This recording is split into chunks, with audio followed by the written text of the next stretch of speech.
एक एक शब्द पर गौर कीजिएगा दोस्तों, जो सुप्रीम कोर्ट ने अपना आदेश जारी किया है। साथ ही कुछ देर बाद मैं आपको बतलाऊंगा कि संभल के अंदर हालात कितने तनावपूर्ण है। सबसे पहले अदालत में हुआ क्या, एक एक पंक्ति आपकी स्क्रीन पर। संभल हिंसा मामले में सुप्रीम कोर्ट में सुनवाई हुई। सुप्रीम कोर्ट ने निचली अदालत को कोई भी निर्णय ना लेने का आदेश दिया। सुप्रीम कोर्ट ने साफ कहा कि शांति व्यवस्था कायम रहनी चाहिए और इलाके में प्रशासन शांति बहाल करे। सुप्रीम कोर्ट ने याचिकाकर्ता को हाईकोर्ट जाने का निर्देश दिया है। कोर्ट ने कहा कि इस मामले में निचली अदालत के आदेश पर कुछ आपत्तियां हैं, हाईकोर्ट की इजाजत के बिना कोई एक्शन ना हो। कोर्ट ने याचिकाकर्ता से यह भी पूछा कि आप हाईकोर्ट क्यों नहीं गए। अब यहां पर एक सवाल जरूर उठता है, क्या सुप्रीम कोर्ट यहां सख्ती से प्लेसेस ऑफ वर्शिप एक्ट 1991 का हवाला देते हुए अपनी तरफ से कोई फरमान जारी नहीं कर सकता था? याचिकाकर्ता को कहा जा रहा है कि आप हाईकोर्ट जाइए, और कई जो लीगल जानकार हैं, कानून के जानकार हैं, इस दोहरे मापदंड की तरफ अक्सर ध्यान खींचते हैं। इसके अलावा सुप्रीम कोर्ट ने अपने आदेश में क्या कहा, आपकी स्क्रीन पर। सुप्रीम कोर्ट ने सील बंद लिफाफे में कोर्ट कमिश्नर को सर्वे की रिपोर्ट सौंपने को कहा है। सुप्रीम कोर्ट ने अपने आदेश में कहा कि जब तक मामला हाईकोर्ट के समक्ष लिस्ट नहीं हो जाता, तब तक कोई भी आगे की कार्रवाई पारित नहीं की जाएगी, आदेश के अनुसार होगी। कोर्ट ने कहा, हमने मामले के गुण दोष पर कोई राय व्यक्त नहीं की है। 6 जनवरी को मामले पर फिर से सुनवाई होगी। हालांकि कोर्ट ने कहा, आवश्यकता पड़ने पर दोनों पक्ष आवेदन दे सकते हैं। आज मैं उम्मीद कर रहा था कि निचली अदालत के जो जज थे, यानी आदित्य सिंह जी, जिन्होंने बहुत ही त्वरित अंदाज में सर्वे के आदेश दे दिए थे, और उसके बाद आप जानते हैं क्या माहौल था, किस तरह से एएसआई की टीम जा रही थी और जय श्री राम के नारे लग रहे थे। इन तमाम चीजों के बाद हम ये उम्मीद कर रहे थे कि इन तमाम मुद्दों पर सुप्रीम कोर्ट की तरफ से कोई टिप्पणी होगी। सुप्रीम कोर्ट ने इस पर कुछ बहुत ज्यादा टिप्पणियां नहीं की। उसने कहीं ना कहीं अपने आदेश पर फोकस किया, जो आपके सामने है। बहरहाल इस वक्त प्रशासन के सामने सबसे बड़ी चुनौती है, संभल के अंदर क्या हालात है। इत्तेफाकन आज जुमे की नमाज का दिन है, आज शुक्रवार है। स्वाभाविक सी बात है, वहां पर हालात जो हैं बहुत ही संगीन बने हुए हैं, बहुत ही सेंसिटिव बने हुए हैं, और मैं एक एक करके आपको बतलाने वाला हूं कि वहां पर क्या स्थिति बनी हुई है। बात सिर्फ वहां नहीं रुकती। कल ही सुप्रीम कोर्ट के सामने एक अन्य मामले में उत्तर प्रदेश पुलिस की बखिया उधेड़ दी गई थी, उसकी सख्त आलोचना की गई थी। सुप्रीम कोर्ट ने क्या कहा था उत्तर प्रदेश पुलिस के बारे में, और यह कहना इसलिए जरूरी हो जाता है क्योंकि पूरी संभल हिंसा के दौरान पुलिस के किरदार पर भी लगातार सवाल खड़े हो रहे हैं। बहरहाल संभल के अंदर क्या हालात हैं, इस पर भी आपको गौर करने की जरूरत है। संभल में आज जुमे की नमाज को लेकर चप्पे चप्पे पर सुरक्षा के कड़े इंतजाम हैं। नमाज से पहले डीएम एसपी की अगुवाई में पुलिस ने फ्लैग मार्च किया। आज यहां की शाही मस्जिद में पहले की तरह नमाज अदा की जा रही है। वहीं प्रशासन ने लोगों से जामा मस्जिद में भीड़ नहीं लगाने और नमाज के बाद शांतिपूर्ण तरीके से घर जाने की अपील की। यही नहीं दोस्तों, तमाम जगहों पर मजिस्ट्रेटों की तैनाती भी होगी। आपकी स्क्रीन पर संभल में जुमे की नमाज को लेकर 70 मजिस्ट्रेटों की ड्यूटी लगाई गई है। पुलिस के द्वारा चिन्हित स्थानों पर पुलिस अधिकारियों के साथ मजिस्ट्रेट की भी तैनाती होगी। 24 नवंबर की तरह हिंसा और उपद्रव ना हो, इसलिए इस तरह के इंतजाम किए गए हैं। इसके अलावा मैं आपको बतलाना चाहूंगा कि वहां पर जो अर्धसैनिक बल हैं, उनकी भी जबरदस्त तैनाती है। 15 कंपनियों पीएसी और 2 कंपनियों आरएएफ तैनात किए गए हैं। 10 जिलों की पुलिस और महिला पुलिस बल सक्रिय हैं, और दंगा निरोधी दस्ते की टीम विशेष निगरानी पर है।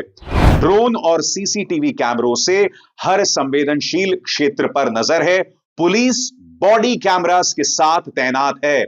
और इसके अलावा मैं आपको यह भी बतलाना चाहूंगा कि भारतीय न्याय संहिता के अंतर्गत धारा 163 भी लागू कर दी गई है।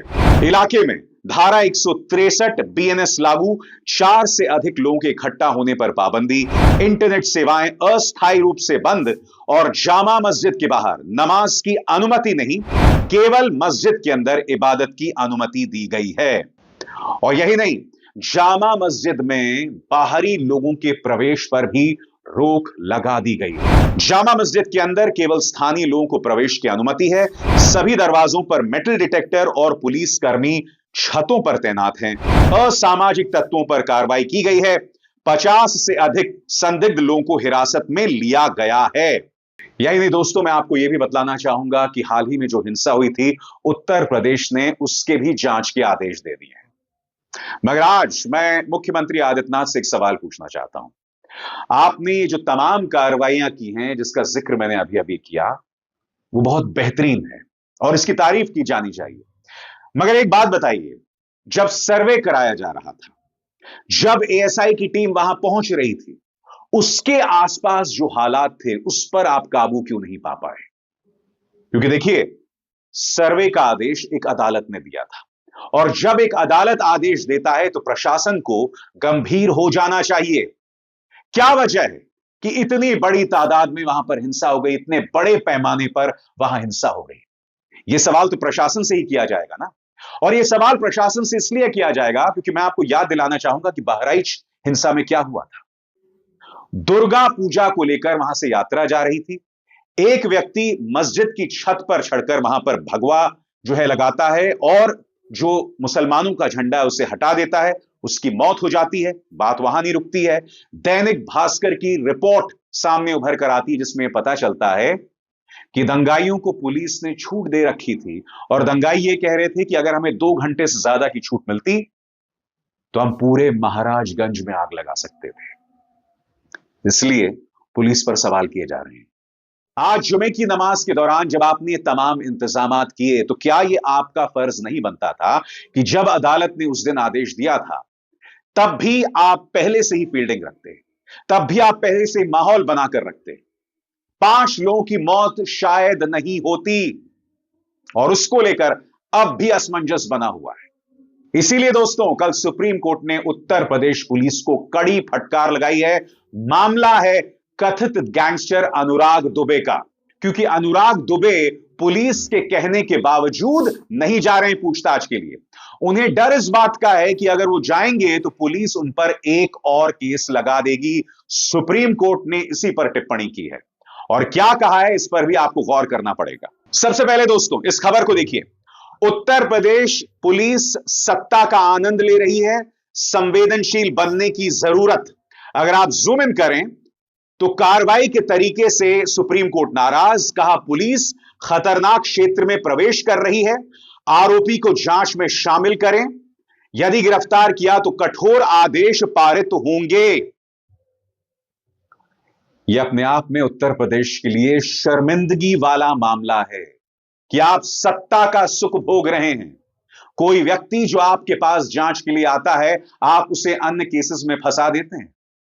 ऐसे में यह जो टिप्पणी की गई है वो खासे मायने रखती है। और इसी को जोड़िए जो संभल में हिंसा हुई है या बाराबंकी और बहराइच में जिस तरह के सांप्रदायिक तनाव हुआ था। मैं आपको बतलाना चाहता हूं कि गुरुवार को सुप्रीम कोर्ट ने इस मामले में क्या कहा। सुप्रीम कोर्ट ने गुरुवार को कहा कि सत्ता का आनंद ले रही उत्तर प्रदेश पुलिस को संवेदनशील होने की जरूरत है। शीर्ष अदालत ने कथित गैंगस्टर अनुराग दुबे की गिरफ्तारी पर रोक लगाते हुए यह तल्ख टिप्पणी की और कहा कि यदि अदालत की अनुमति के बगैर दुबे को छुआ भी तो ऐसा आदेश पारित करेंगे कि पुलिस वाले उसे जिंदगी भर याद रखेंगे। इतना सख्त होना पड़ रहा है सुप्रीम कोर्ट को क्योंकि उत्तर प्रदेश पुलिस की जो महानता है उसका प्रचार प्रसार दुनिया भर में हो रहा है दोस्तों। इसके अलावा सुप्रीम कोर्ट ने क्या कहा इस पर भी गौर कीजिए। जस्टिस सूर्यकांत और उज्जवल भुइयां की पीठ ने कथित गैंगस्टर अनुराग दुबे की अग्रिम जमानत याचिका पर सुनवाई के दौरान उत्तर प्रदेश पुलिस की कार्यशैली पर कड़ी नाराजगी जाहिर की है। जस्टिस सूर्यकांत ने कहा कि उत्तर प्रदेश पुलिस खतरनाक क्षेत्र में प्रवेश कर रही है। उन्होंने कहा कि तथ्यों से जाहिर है कि याचिकाकर्ता दुबे पुलिस के सामने जांच में शामिल होने के लिए इसलिए पेश नहीं हो रहे थे क्योंकि उसे डर था कि उसके खिलाफ कोई अन्य मामला भी दर्ज ना कर लिया जाए। सुप्रीम कोर्ट ने कहा कि याचिकाकर्ता दुबे पुलिस के सामने पेश नहीं हुआ क्योंकि उसे पता है कि आप यानी उत्तर प्रदेश पुलिस एक और झूठा मामला दर्ज कर लेंगे और उसे गिरफ्तार कर लेंगे। इसके बाद दोस्तों सुप्रीम कोर्ट ने उत्तर प्रदेश के डीजीपी को कहा है कि हमारी बात ध्यान से सुनिए। अगर आपने एक और कठोर आदेश दुबे के खिलाफ जारी किया तो हम ऐसा आदेश सुनाएंगे कि आप जिंदगी भर याद रखेंगे। इससे ज्यादा फटकार और क्या हो सकती है दोस्तों। इससे पता चल रहा है कि उत्तर प्रदेश में कानून का क्या निजाम है।